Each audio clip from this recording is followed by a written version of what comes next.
ముంతా తుఫాను ప్రభావంపై విశాఖ జీవీఎంసీ ప్రధాన కార్యాలయంలో మేయర్ పీలా శ్రీనివాసరావు అత్యవసర సమీక్ష సమావేశం నిర్వహించారు. ఈ సందర్భంగా అధికారులకు పలు సూచనలు చేశారు. భారీ వర్షాలపై అప్రమత్తంగా ఉన్నామని, ఎలాంటి విపత్తులైనా ఎదుర్కోవడానికి జీవీఎంసీ సిద్ధంగా ఉందంటున్న మేయర్ పీలా శ్రీనివాసరావుతో మా correspondent Ramakrishna face to face ఇప్పుడు చూద్దాం. బంగాళాఖాతంలో ఏర్పడిన తుఫాను కారణంగా విశాఖపట్నంలోని ఉదయం నుంచి కూడాను భారీ వర్షాలు పడుతున్నాయి. పలు ప్రాంతాల్లో ఇప్పటికే నీటి మునిగే కొన్ని ప్రాంతాలు, లోతట్టు ప్రాంతాలు. అయితే జీవీఎంసీ ఎప్పటికప్పుడు అన్ని చర్యలు తీసుకుంటుంది, ప్రజలను కూడా అప్రమత్తం చేస్తుంది.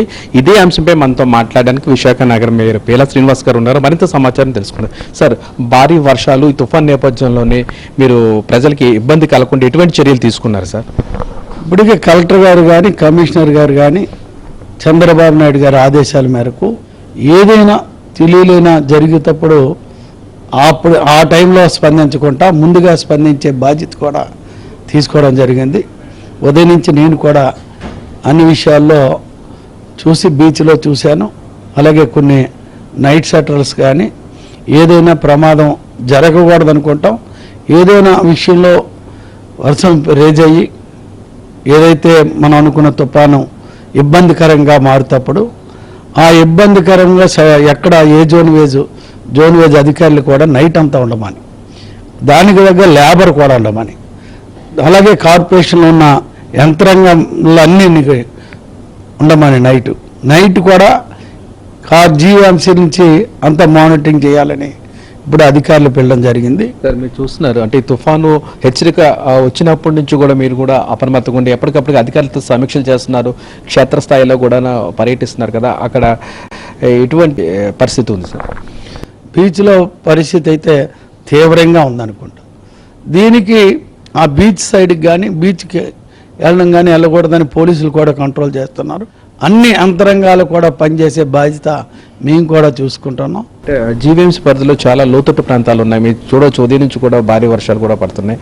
మరి ఏమైనా ఎటువంటి చర్యలను తీసుకున్నారు? వాళ్ళు ఒకవేళ ఎక్కువ లోతట్టు ప్రాంతాల నుంచి ఏమైనా సురక్షిత ప్రాంతాలకు తరలించే అవకాశం ఉందా సార్? మనకి రూల్గా కొబ్బరితోట ఏరియా కానీ లేకపోతే 1 టౌన్ పాత ఏదైతే ముస్లిం ఉన్నాయి కానీ జాలార్పేట కానీ ఇటువంటివన్నీ ఐడెంటిఫై చేసి అక్కడ అనుకూలంగా ఎన్ని ఇళ్ళు కూడా ఉన్నాయో లెక్క కూడా జోనల్ కమిషన్లే స్టడీ చేయమన్నాం. ఎందుకంటే అంత ఉధృతం వస్తేప్పుడు ముందుగా లిఫ్ట్ చేయాలని, వాళ్ళు ముందుగా ఏదైతే నైటు ఒక షట్టర్లో ఉంచి ఫుడ్ కానీ అందరూ నాణ్యతని ఫుడ్ ఇవ్వమని అన్ని విధాలకు కూడా కలెక్టర్ గారు కానీ, పోలీస్ కమిషనర్ గారు కానీ, మా కమిషనర్ కానీ, మాకున్న అధికారులు, మా నాయకులు అందరు కూడా సహకారం ఉంది. కంపల్సరీగా ప్రజలకి ఇబ్బంది లేకుండా మేము రెడీగా ఉన్నాం. Thank you very much sir. ఇది మొత్తం మీద పరిస్థితి. తుఫాను కారణంగా వచ్చే పరిస్థితిని ఎలాంటిదైనా ఎదుర్కోవడానికి తాము సిద్ధంగా ఉన్నామని, ప్రజలు కూడా అప్రమత్తం చేస్తున్నామని, అవసరమైతే తప్ప బయటికి ఎవరు రావద్దని, ఏదైనా ఇబ్బంది వస్తే తమను సంప్రదిస్తే తమ అన్ని సమస్యలు పరిష్కరిస్తామని మేయర్ పీలా శ్రీనివాస్ చెప్తున్నారు. వీడియో జర్నలిస్ట్ విజయ్తో రామకృష్ణ, ఏబిఎన్ జ్యోతి, విశాఖ.